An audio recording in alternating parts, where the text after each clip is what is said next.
Authority Chief Meteorologist Dan Cianca tracking Hurricane Delta for us tonight. Aaron, there is Lake Charles. It is on the west side of the hurricane, so that's some good news. They're not going to see this storm surge. The hurricane is making landfall right now in Cameron Parish, Louisiana, the area that also saw the impacts of Laura. The actual spot where Laura made landfall was in Cameron, right around here. And I would say that the landfall area of this storm, Delta, about 20 miles, 30 miles to the east in Grand Cheney. That's about where the epicenter of this is right now, and it is continuing to move off the north. Still a Category 1.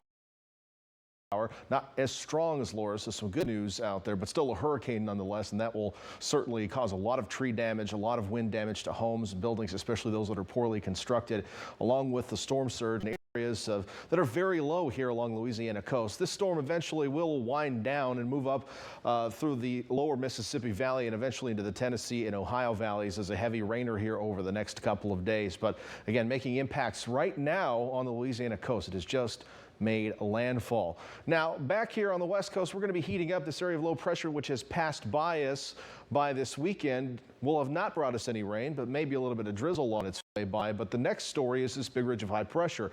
It's going to slowly build in as we head through the next couple of days. And with it, you have this clockwise flow. Looks like this. And that clockwise flow typically means offshore winds for us here on the central coast. And an offshore wind is going to bring that warm air right to the coast. It will keep our marine layers subdued. It will also keep conditions very dry and probably increase our fire danger as we head through the next couple days. On top of that, there are active fires across northern California, the Sierra Nevada, and all of a sudden, instead of westerly winds like we've been getting for the last several days, we're going to start seeing those northerly winds again, which means on top of the hot, dry conditions here, we're also probably going to see smoke from those fires and hopefully no new fires, but expect that smoke to return to your forecast.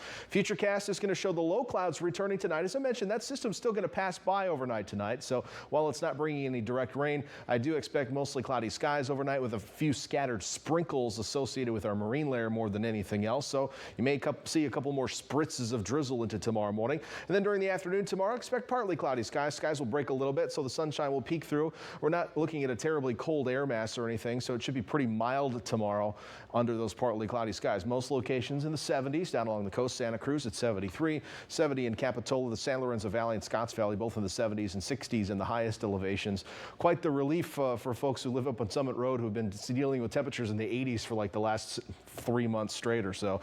72 Watsonville, Salinas tomorrow, mid-70s in Hollister, 60s in Castroville and Marina. Over to the Monterey Peninsula, we should top out right around 70 in Monterey tomorrow with 68 out in Pacific Grove and same in Seaside.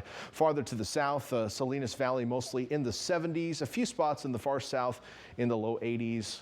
But back toward the coast will be in the low 70s. So actually a pretty comfortable day tomorrow under those partly cloudy skies. Temperatures cool for this time of year inland, but fairly seasonable on the coast. And as we look at that extended forecast, it's just a steady warm up. The breezy offshore winds begin on Sunday. We'll have probably some smoke coming in Monday, Tuesday, Wednesday at least. And notice the temperatures just keep going up till around Thursday or so. We'll see highs at least 10 degrees above normal for most cities on the coast even on Thursday. So expect some warm weather. And I'd love to say sunny, beautiful weather, but we'll probably see some smoke in the air as well, as I mentioned.